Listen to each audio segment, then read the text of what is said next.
Welcome to Page and Screen with John Paul SARNI, where each week we're going to focus on a new or a classic book that has caught the attention of the world of arts and entertainment. My guest today is a New York Times bestselling author of 5 novels, as well as an Audible original. His new novel, The Guncle Abroad, which is right here. The Guncle Abroad is a sequel to 2021's The Guncle, which was awarded the Thurber Prize for Humor. Please welcome Mr. Stephen Rowley. Thank you so much for having me. Of course. It's nice to see you. It's great to see you. And so just before we started, I had to ask you about the pronunciation of your name because, as you know, with my family in Ipswich, Massachusetts, the town next door is Rowley, where we go to get our provisions because there's a market basket, or as they pronounce it, their market basket. But it's always been Rowley. So even though you and I have known each other for probably the better part of a decade, it's always a tricky one. It is a tricky one. And listen, as someone who's driven through Rowley, Massachusetts many times, it's even tricky for me. I have to wait and remember. But yeah. Rowley, like Old English, I guess. Old English, and your family is still in the east there, in the northeast. You have still family there. Yeah, so I live in Palm Springs, California, but I am a good New England boy at heart. I was raised in Maine, and my entire family is still in New England. So it's always a pleasure to make it back there. That's good. Are we still calling people massholes and maniacs, or is that time passed? Definitely maniacs. I'll speak for that. Massholes, that's probably holds true as well. But. Right, exactly. It could be. Well, very good. So you have just come back from your book tour. So now you're at home in Palm Springs. You could have driven here to LA. It's only a 2-hour drive. It's like me driving to Santa Monica. But it's fine. I totally... I understand because I have not driven here in a while and I just forget. But you did like 20 something cities. You had a very big tour. Yeah, it was a month to the day from my first event to coming back home. And so I feel like I can't ever leave the house again, at least we'll see, at least this week. Right. Well, I think it's really good. I think it's always good when authors are able to do that because I remember, this is your 5th book, and I think that, as everyone moves on in their careers, hopefully you get more opportunities to do that sort of thing. But you also do a lot of your own marketing. I presume you're running your own Instagram, but I don't know. It's very busy, your Instagram. Yeah, so I'm very fortunate. Not everybody gets the chance to tour, and I'm very happy to have to be with my publisher, Putnam, who's very supportive of me and sending me out there. Particularly in a post-COVID world. I think back to when the first Guncle was released in May of 2021. That was a time when vaccines were maybe first available, but all events were still virtual. And we were, still living very much in a Zoom world. And so it's been very exciting to be back out there on the road and meet readers and the crowds are bigger and more enthusiastic. And, it's interesting to see how my career has changed over the past couple of years, especially, while I was at home hiding from the world. Yeah. Well, that's good. That's really good. But and now, as far as Instagram, that really took off over COVID as well, partly out of necessity, right. In terms of like, how can I let people know that I have new work out there? And it's sort of taken off, particularly with the first Guncle took place in Palm Springs where I live. So there was an interesting opportunity to sort of, showcase that life a little bit. And it kind of took off. And now I crack up every time I get a DM that says, Dear Mr. Rowley's team. And I'm like, no, it's just me in the Delta Sky Lounge waiting for my next flight. It's just you going clickety-clack on your phone, just trying to get those readers in. Trying to catch up. But I feel bad now, because, some books have broken through on TikTok. For me, it was really Instagram that did it. And I used to try to write back to everyone I possibly could. And now, it's a blessing, but also I feel bad. It's snowballed to a point where I can't possibly talk to everyone personally. And I miss that, but I have to protect time to write and work on other projects. No, because you could spend half your time just trying to do the social media posts. It does seem like a lot. But so tell me a little bit about you guys. You're out in Palm Springs. You made the move properly a few years ago, and this is going to be airing a little bit later. But you've just put your your previous house on the market, the house where the Guncle was written, and the Guncle. I mean, Palm Springs is very much a character in that book. So, what made you guys initially decide to kind of make the move to permanently live there? Because it's not like a weekend place. You guys, came from Hollywood. You just made the move, and probably a great place to be during COVID. But it's a distance. Yeah, well, relevant to our conversation today too, I think, one of the things that attracted us to Palm Springs originally was where can I be out of LA but still have such a rich, film history, a rich Hollywood history here. Yeah. And it really dates back to the old studio days when actors were under contract and they couldn't be contractually more than 100 miles from Los Angeles in case they had to be called up to be, in a moving picture. And so, here's Palm Springs, 100 miles as the crow flies. And, so they were really towing that line. But it's the first place, as you're driving out of LA that really feels away. It feels different. And so here I am, fortunate to have some opportunities in television and film. But so I'm not that far. Right. And it's sort of nice to be out of LA, but also still very much part. And sometimes people do fly from Palm Springs to LA. Is that right? They do, and I've done it mostly to connect. Right. It's always a strange feeling to fly to LA to connect to a flight, to New York. But yeah, there you have it. So and the Guncle takes place in Palm Springs, but with the new book with the Guncle abroad here, we're off to Europe.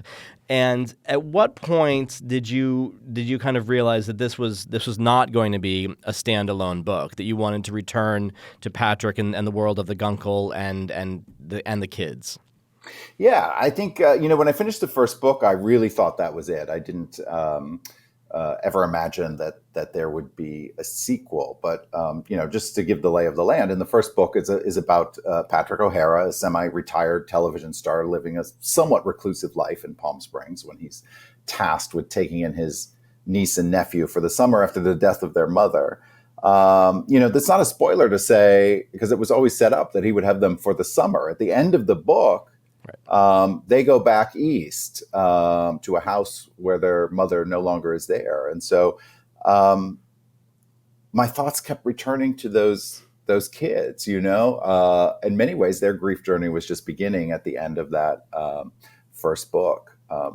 And so I felt, it was incumbent upon me to sort of check in on, are the kids okay? I needed to know for myself. But, it's also in part due to the sort of reaction to this book. I never imagined the way in which it would change my career and my life, from becoming a bestseller to now there's a movie in the works, to Whoopi Goldberg holding it up as a favorite book on The View and saying it's one she returns to when she needs a laugh. And, as someone, she was a comedy hero of mine. So that's truly incredible. To winning the Thurber Prize for American humor, like that, mind-blowing stuff. We're talking Jon Stewart, David Sedaris, James McBride, big Bob Newhart, David Letterman were finalists and did not win, so, big names. And so, it's all been very humbling. And so, was it daunting to revisit these characters? Absolutely, because you don't want to interfere with any of the goodwill from the first book. But I really felt I needed to try. Yeah. And so tell me a little bit about the decision to, in the next book, and I don't want to, give any spoilers, because I think that, the great thing about The Guncle Abroad is that it does now feel like this serialized story, that there's like this second chapter, and we're wanting to find out, what happened to those characters from the first book, and are their relationships still intact, and what's going on moving forward. So tell me about the decision to move things over to Europe, and we're 5 years in the future? We're 5 years Yeah, past? So it's 5 years in the future. The kids are now 11 and 14, and their father is engaged to be remarried, and the children are not happy about it. But, it's no surprise to anyone who reads these books that I was very much inspired by the Auntie Mame novels, the Patrick Dennis novels from the 1950s, which have had their own incredible, journey from book to Broadway to a movie, both with Rosalind Russell, and then a Broadway musical with Angela Lansbury, and a movie musical with Lucille Ball, a somewhat surprisingly miscast Lucille Ball. But the sequel to the first Auntie Mame novel was a book called Around the World with Auntie Mame. And as a further hat tip to that series, I sort of thought, well, if we're going to revisit these characters, like, let's take them on a trip. Let's go overseas. So that was the first step. But, a novel, it really starts with a question. It really has to say something. It's not enough to just have a little fun with characters. And, for me, and it's a reflection of the past few years we've been to, and I think a lot of screenwriters and authors and, artists in general are going to ask themselves, how do we address the past few years, that we've been through? And for me, one question that kept coming up was, can grief and gratitude coexist? And I think that was also the other jumping off point for this novel. Yeah, I mean, I think that there's, and in both books, I mean, there is a lot of grief in Patrick's past that he is, coming to terms with, and very, some very, very tragic things. But you are able to find, such wonderful humor in it. I think that you're one of those few writers who can, do that delicate dance between, the comedy and the tears so well, and so that's why it's always nice to read your books. Yeah, in the Auntie Mame books, she sent her nephew off to boarding school, and it sort of sidestepped the issue of grief. Yeah. And I very much thought, if I'm going to do a modern take on this, that it was really important to confront the grief aspect head on, which is not to say, hopefully, that these books both aren't also very funny. But because for me, humor has always been, kind of the way through. But I learned my humor, I think, from cinema, from movies. I think back to, the movies that I loved growing up, Terms of Endearment, or Beaches, or Steel Magnolias. Steel Magnolias, right? So I think of these as my favorite comedies, but I was talking with a friend who said, well, wait a minute, the one where the mom dies, the one where the daughter dies, the one where the best friend dies. And I was like, oh, drink your juice, Shelby. Everyone's got some kind of issue. I guess, yeah, but it was the humor that really, in those stories that, and so many others that sort of really resonated with me. That's what stayed with me from those, and I think that's an honest way to look at life. Like, humor has always been the way through for so many of us. Yeah, and also just the idea that you can't run away from things. So even if you go to wonderful Europe and you're in gorgeous locations, these kids are still struggling, and they don't care. Their troubles follow them. Their troubles follow them. They don't care that, as Patrick points out, but George Clooney lives here. It's beautiful, and they're like, But George says the kids, But you got so much of the wonderful detail down to the dry Italian pastries and everything else, and the train stations. And did you guys take a trip to Europe as a research trip, maybe, when you were starting the book? Yeah, I mean, yes and no. We've done extensive travel. It was all sort of pre-COVID travel, sadly. So cut to me on the phone with my accountant being like, "Can we reopen the tax returns from 2017, 18, and 19, because these were now research trips." Right. And so I'm not sure the IRS will see it the same way, but, I thought it was worth asking. But I do think, it's important for writers and filmmakers to set stories in locations that they have actually been to or are familiar with or know something about, because we've all seen projects that where you can tell that the creators are sort of enchanted with research, with sort of book learning, and it misses all those sort of atmospheric things. An adaptation I think did this so perfectly was Call Me by Your Name, like the way Italy, you could feel the heat in the air. You could hear the sounds of the insects and the taste, the food. And it's just like, those are all the sort of tactile things that you don't get from just researching sitting at home, that it's all those things that you have to experience in person to make them come alive on the page with the screen. Yeah, and it's and when you finally do it, you have to make sure to go beyond the usual sorts of things. I mean, Yeah. The cliche. Yeah, you got to dig beneath the cliches. Exactly. I was just in Lake Como recently with my family, and it was just for a weekend, but it rained the whole time. And then all the people that were there they were just taking pictures of the same thing at by the Bellagio and whatever. And they take the picture, they get on the boat, and they leave. So it's you hopefully people are gonna experience things, and we get back to that because I mean, that's one of the real joys of Patrick. I mean, like, one, in the book, I think I wrote in a flash rainstorm, because that does happen, right? But yeah, it was always sort of strange to me, the idea that people all want the same photograph, and you take the photograph and then you have it, and it's like, and then you leave, and it's like, well, are you really leaving with experiences then? And that's one thing that Patrick tries to do with the kids throughout this sequel. So he takes advantage of the great cities of Europe to try to teach the children. This time, not so much about grief, although grief, the long-term effects of grief are very much part of the story. But this time to teach them about love and why their father might like a second chance at it, even though sometimes love ends in heartbreak, and sort of.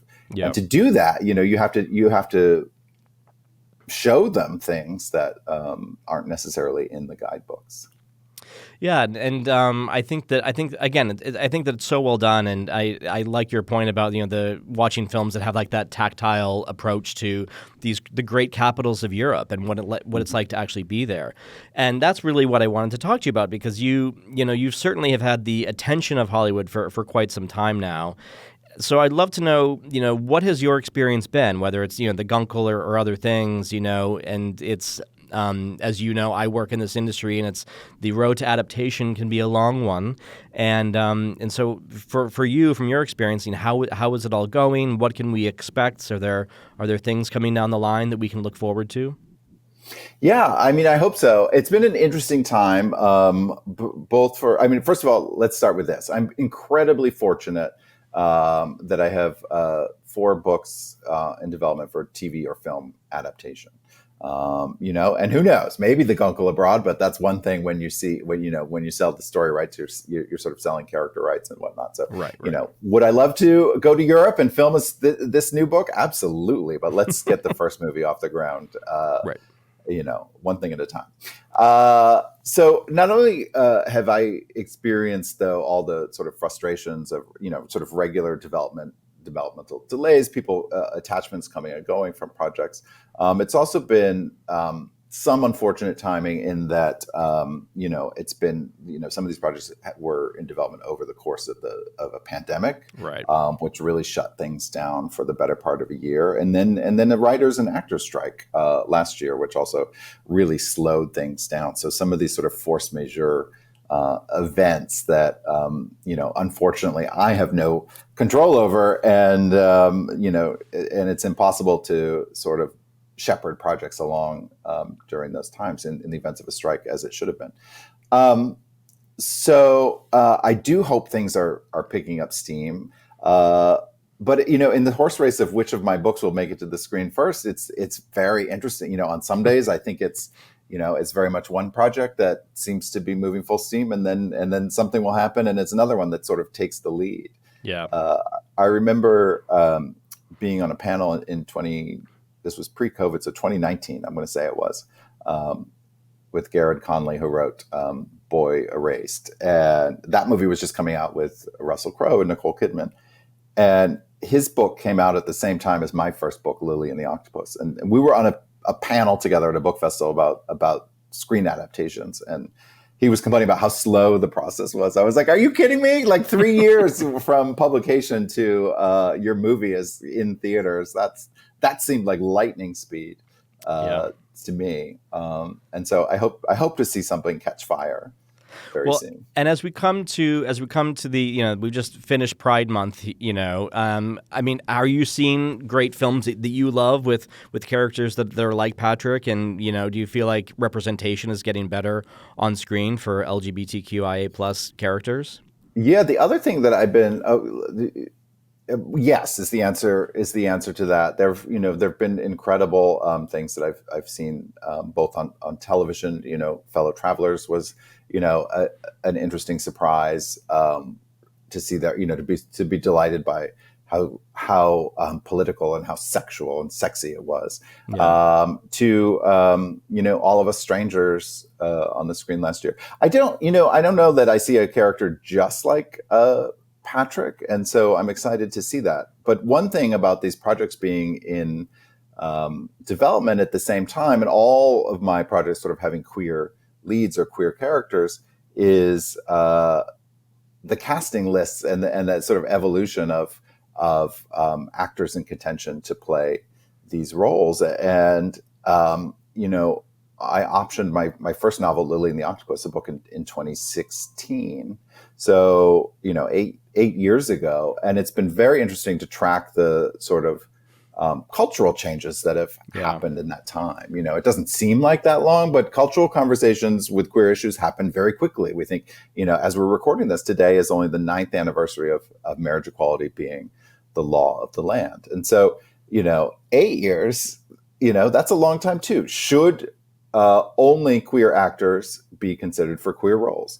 Very topical question. Yeah. Things have come and gone. In the course of this, it was like, no, we need a movie star. It doesn't matter who it is. And then there was a great backlash to some straight actors playing gay roles, and the pendulum shifted the other way. And then, and now it's like somewhere in the middle. And we've have Annette Bening nominated for an Oscar last year for Naiad. We have Paul Mescal playing a queer, and no one batting an eye. And so, it's an evolution always. And it's interesting to have these projects sort of slowly moving down the pipeline and having the culture change alongside them. And then also, does your role change with them? I mean, obviously there was, Lily was a book that you optioned, but I think, as you move sort of down the line, are you more involved in things? Are you hoping to, or are you maybe writing some of these things or working as a producer on some of them, so you become more involved as time passes? Yeah, more and less involved. So at the beginning, I was coming at novel writing from being a frustrated screenwriter. I had things that came close to shooting and fell apart over the first, well, not the first, but the writer's strike from 2007. I came to writing Lily and the Octopus as a novel because I was tired of waiting for a financier, a director, a producer, an actor, all these sort of different layers of, yes, you have to clear so many hurdles. And I thought, writing a novel, I might have a little more authorial control over putting it out into the world. Also writing a screenplay itself is a blueprint. It's not a finished product in and of itself. And so the great irony of my career is that in becoming a novelist, as it were, it sort of led me back to, life as a screenwriter a little bit, and some of this waiting game that I was trying to get away from. But now I enjoy it. I really enjoy the collaborative nature of film adaptation and filmmaking to the more sort of solitary endeavor of novel writing. Mm-hmm. And I don't think I could choose one over the other now. I enjoy the novels because, they're great puzzles for me to figure out on my own. But conversely, if I'm writing a script, I love having someone to be able to, hop on the phone with and brainstorm and, or, in the, matter of TV adaptation, to have a little writer's room to brainstorm and to know that I'm not responsible to coming up with every single solution. That's such a relief at other times when I find myself blocked. And I also tell, other novelists who are having the opportunity to sell film rights for their books. It's like, you're not always the best person to adapt the story. A screenplay is very different from a novel. In terms of Lily and the Octopus, I never threw my hat in the ring to write that adaptation because because writing it as a frustrated screenwriter, I did everything I possibly could in that book to break every screenwriting rule, right? You certainly did. It's very internal. It all Right. takes place inside one man's imagination. There's a talking dog and an octopus and a big battle at sea, and everything I was like joyfully typing away thinking, oh, well, a producer will never, do that or never pay for that or say that's not even possible, And so I sort of took the sort of Pottery Barn rule with that one. I broke it. It's now but I didn't want to be the one to pay for it. So it's maybe that's the anti-Pottery Barn rule. Right. No, but I mean, like you have magical realism in there and all sorts of things that are wonderful all to read in a novel. Stuff.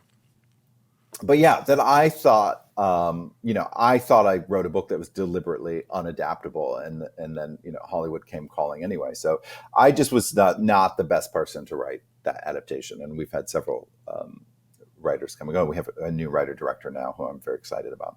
So that's good. But there are others like the Guncle, for instance, where I did feel like, okay, that's a very dialogue heavy novel. There's the humor is all there on the page. It's very scenic, and that location plays such a huge part in it. I thought, a lot of the elements for a film adaptation were already there in the book. And I did write the first draft of that one. And then as happens, was subsequently replaced by another writer who has an Oscar. So I felt slightly better about that. Yes, the hardware helps. But, here's the thing now, they've done their draft and it's come, and now it's coming back to me to do a polish. So it's like, you have to it's like, you can't hold on to these things too tightly. That's the sort of nature of adaptation, and it changes.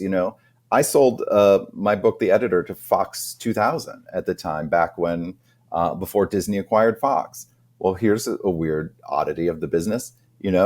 Fox 2000 did great adaptations of novels, but it's an adult drama, and that's not what Disney makes. So once Disney acquired Fox, that's one of the things that sort of, there was a hot minute where they thought, oh, we could make this for Hulu perhaps, but eventually they let the project go. So some of it is just like the business of it is completely beyond your control, anything. So you kind of can't hold on to anything too tightly, and just take the wins where you can, and do the best you can to shepherd these things through the process. Yeah, and our business changes, very, very quickly. So it's very, especially the last, year or two, it's been very hard to even keep up with all of it. But I think it's, I think that things do circle back, and we'll have, many more opportunities to get these stories told. But I'm so happy that you've done so well with all of the novels because I had forgotten that you'd been to Venice once before on the page, as it were, with your Dogs of Venice, right? Is that what it's called?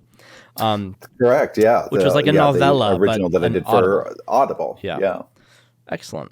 Well, before I let you go, though, I did want to ask, because I know coming off the book tour, you went to so many places, and you're such a proponent of independent bookshops as you go around, and there's one that you certainly like in Palm Springs. But is there anyone you would like to, give mention to in terms of independent bookstores around the country where you have enjoyed doing readings and talking to people? And oh my goodness, you're going to ask me to play favorites now? Yes, of course. Obviously, you're going to get me in real trouble here.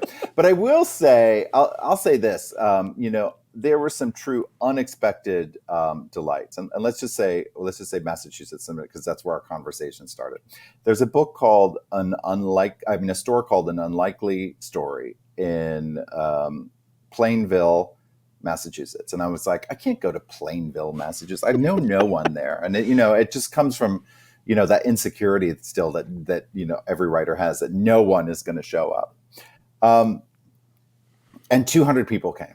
And I credit, I don't pat myself on the back for that. What that is, and it's this little store that is at the intersection of two roads, and that's kind of all there is in the town, is these two roads. And it's just, one, the store is owned by Jeff Kinney, who wrote the Diary of a Wimpy Kid series in itself, which became a movie. Yeah.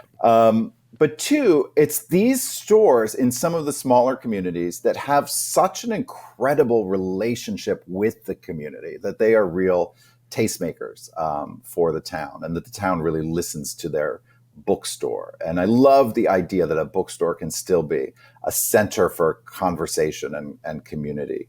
And I think in these divided times, one of the great things reading can do is foster empathy and understanding. And so I love it when a community really sort of reveres their bookstore as a place to come and gather and learn. Yes, I agree. I think it's wonderful. I'm so happy that on the other side of COVID that has remained. That a lot of shops didn't make it, but some of them did, or they came back, or they fought to come back. So I think that's really wonderful. Yeah, it's not only important that these stores survive, but that they thrive. And so, I always advise people, if there are people listening today who are writers or who have writing ambition, like, go to events at your local bookstore, go listen to authors. I still go all the time because there's so much you can learn about the craft of writing. And a lot of these writers have books in that are being adapted for the screen. And that's always a question that comes up, and you can learn so much. So I highly recommend going to events at your local bookstore, and they're usually free. Yeah, exactly. Even better. Well, excellent. Stephen, thank you so much for coming to sit down with me and have a little chat. And congratulations again on the Guncle Abroad, which is in bookshops now all around the U.S. And we'll see you real soon. I hope so. Hopefully at a movie premiere. Yes, indeed. All right. Very good. Talk to you later. Thank you. Bye.